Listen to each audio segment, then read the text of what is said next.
এই বেড়ায় 15 লাখ টাকা গেছে গিয়া এইছে বেড়ার দোস্ত ওই এই যে মানে দোস্তালিয়া ছিল হ্যাঁ এক পর্যায়ে গিয়া লেনদেন করে 15 লাখ টাকা নিয়ে আটকাইছে কোন রাষ্ট্র নিব ইউরোপে নিব কয়া 15 লাখ টাকা নিছে হ্যাঁ নেওয়ানোর ঘরে অন হ্যাঁ গায়ে টাকা দিয়ে রয়েছে হ্যাঁ টুকিয়া পাওয়া যাইতেছে না বাড়িতে গেলে ওনার আরো উল্টা ভেসাদ দেয় যে ওরা নাকি গুম করে লাইছে বেড়ারে এত বড়া বেড়ারে কেমনে গুম করে গোস্ত তিন আর ওই শরীরের গোস্ত হইবে একলা আমি যা দেখি আমার মিলে লইব 6টা মানে এখন লাগছে এই ভাইয়ের ওনার হয় মানে দোস্তলি কইরা সম্পর্ক কইরা 15 লাখ টাকা হলাইছে ইউরোপ নিব কইয়া যদি কেউ বাইরে যদি কেউ সন্ধান দিতে পারেন আপনারা কি করবেন 1 লাখ টাকা পুরস্কার করা হইব এই প্রতারক চক্র শৈল্য গোস্ত 6 জনের এয়ারে ধরে দিতে পারলে 1 লক্ষ টাকা পুরস্কার করা হবে একটা ব্যাংকের টাটকা নতুন টিয়া যেই টিয়া তা ধরে নেওয়ানো। আচ্ছা বর্তমান দেখতে পাচ্ছি যে যে সমস্যা আছে হারানো বিজ্ঞপ্তি সে বিজ্ঞপ্তি সবকিছু খালি এখন আমি আপনার কাছে কে এডিনলে আমার নাচতে ভাল লাগে আর ওই যে জেরা রাইতে বান্ডিলে এই হেগো এনেকে কইতাম এডি আমার ভাল লাগে এই টকশো ভাল লাগে আর ওই যে সন্ধ্যার একজন বিপদে পড়ছে সেক্ষেত্রে বান্ডিলাইয়া এই টকশো আমার ভাল লাগে না আমি চাই এরকম টকশো আমার দ্বারাই হোক।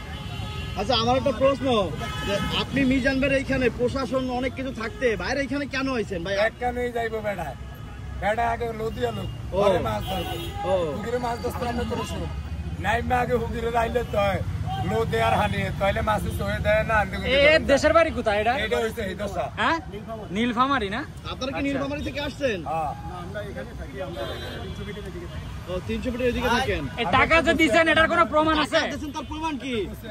আমাদের কাছে টাকা নিচে যে আমাদের মিজান ভাইয়ের কাছে ডিভাইস আবার আমাদের পাসপোর্টে উনি জমা দিচ্ছে। চলো যে আপনার সাথে কেমনে বাটপারি করে টাকাটা লইছে সংক্ষেপে বলেন আমরা চলে যাব। সে আমাদের বাসায় যাতায়াত করতো এক সময় সে আমাদেরকে প্রমাণের কথা বলে যে আমি আপনাদেরকে ইউরোপে নিয়ে যাব হ্যাঁ ইউরোপে নিয়ে যে সেটেল করে দেবো এজন্য কিন্তু আমার বাচ্চাটা স্কুলে অ্যাডমিশন করাইনি হ্যাঁ আমরা আমাদের টার্গেট ছিল যে আমরা ওইদিকে চলে যাবো যেহেতু তাহলে অ্যাডমিশন করাবো না সেজন্য ওকে অ্যাডমিশন করাইনি প্লাস ও আমাদের পর্যায়ক্রমে যখন টাকা চাই আমাদের ভিসা কমপ্লিট করবে পাসপোর্ট কমপ্লিট করবে তখন পর্যায়ক্রমে পাসপোর্ট জমা দেওয়া হয় 5 লাখ টাকা দেওয়া হয় আমাদের আমরা ওদেরকে 5 লাখ টাকা দিই পাসপোর্ট জমা দেওয়ার পর তারপরে আরো টাকা লাগবে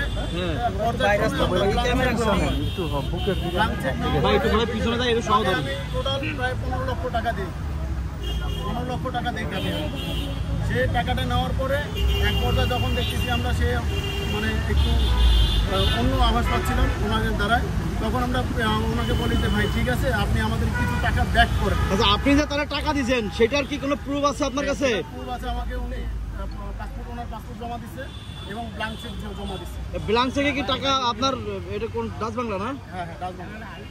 আচ্ছা এখন বিষয়টা হচ্ছে ডাচ বাংলার যে আপনার ট্রানজাকশন ওই ট্রানজাকশন আছে দেখাইতে পারবেন আপনি ট্রানজাকশন অনেকে তো বিশ্বাস করবে না অনেকে মনে করতে পারে আপনি বাটপারি। এটাই হইছে আপনি থানায় যোগাযোগ করছেন? একটা ইয়া ছাড়ছে আর উল্টা রিঅ্যাকশন হইতে আছে। আপনি কি থানায় কি ডায়েরি করছেন? হ্যাঁ থানায় জিডি করছেন? জিডির কপি আছে? হ্যাঁ জিডির কপি আছে। একটু দেখান তো বার করুন তো। আচ্ছা মিজান ভাই এমনি হার্ড কপি না নিয়ে আসবেন এইভাবে করে মোবাইল। মিজান ভাই একজন অসহায় মানুষ গরিবের সেবক আর কি মানবতার সেবা করে এখন তার উপর কাঁঠাল ভাঙ্গে অনেকেই কিন্তু খাইতেছে দেখা গেছে আপনাদের একটা প্রবলেম হওয়ার পরে তার উপর চলে যাবে যে ভাই এই কাজটা করাইছে ভাই যে কাজটা করবে স্বচ্ছ এবং ভালো কাজ যেন হয়। আমার কোনো সমস্যা নাই হ্যাঁ কোনো ডর নাই ওই ভাই মিজান ভাই লোক আমগো গরিবের বন্ধু আল্লাহ ছাড়া কারো ভয় পায় না আর হেল লাগে সাধারণ জনগণ আছে বড় প্রতাপশালী লোক নাই।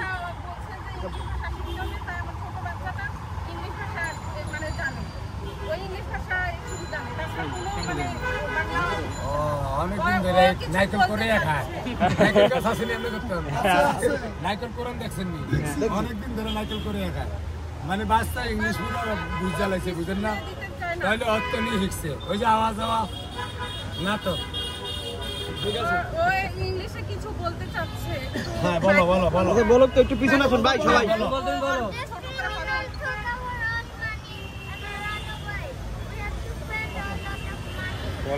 আবার আবার আবার আবার জোরে বললো। একটু পিছনে পাবেন। money and run to another country